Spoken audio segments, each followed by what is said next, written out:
I want to thank the Sheriff. I want to associate myself, I know we all do, with our colleague Mr. Gowdy's remarks. This is personal for so many. Mr. Speaker, I rise today on behalf of the people of Pinellas County, Florida, the people of the state of Florida, who, if they were here in this chamber tonight, would also want to associate themselves with the gratitude that fills this well. Gratitude to law enforcement officers who each day do risk their lives. They risk their own security.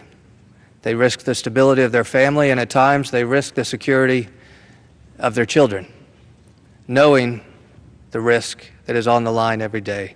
Mr. Speaker, the risk is very real. It's very audible. We know, it's been talked about tonight, that on average we lose a law enforcement officer once every 3 days in the line of duty. As Sheriff Reichert very rightfully pointed out, we also know the prevalence of assaults and injuries. By some accounts, more than one assault every single hour of every single day, 365 days of every single year. The risk is real. We all have an opportunity, a privilege to hold the public trust when we sit in this chamber. We represent fine men and women that wear the uniform. We represent multiple police departments, sheriff's departments, other law enforcement agencies. One of the great departments I've gotten the opportunity to work with since being a member is the Clearwater Police Department. Men and women of impeccable character, impeccable bravery, but also impeccable sacrifice.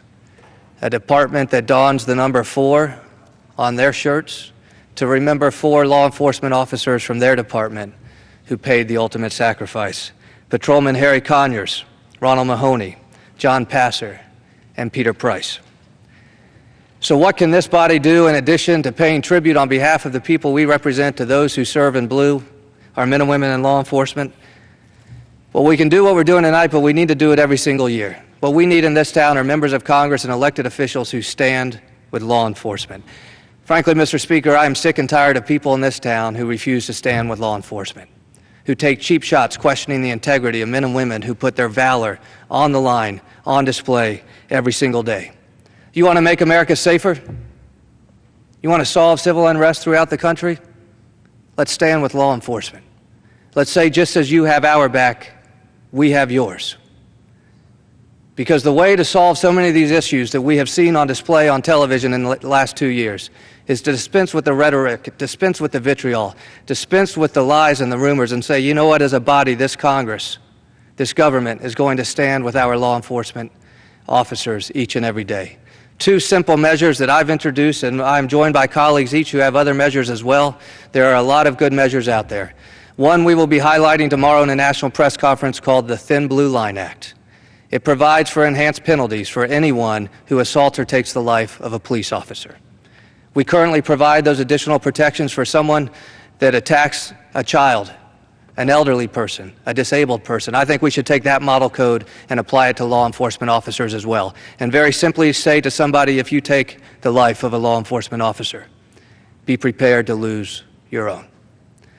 Another piece of legislation I think we should move on is something that addresses some of the questions about the 1033 program to provide surplus equipment.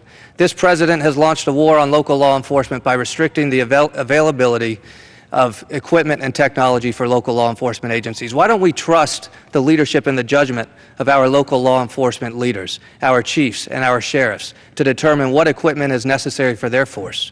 I have legislation that would leave 1033 perfectly in place, but simply require a local law enforcement agency to certify that they have personnel trained and capable of operating that equipment. It is the right way to stand with law enforcement and say, we're going to make sure you have the tools and technology you need. The risk is very real. The politics at times are absolutely disgusting.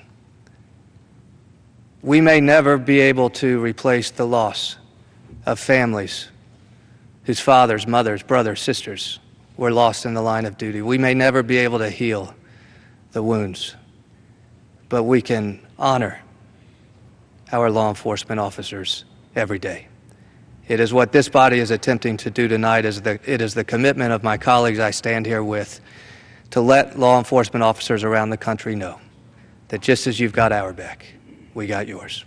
Thank you, Mr. Speaker. I yield back.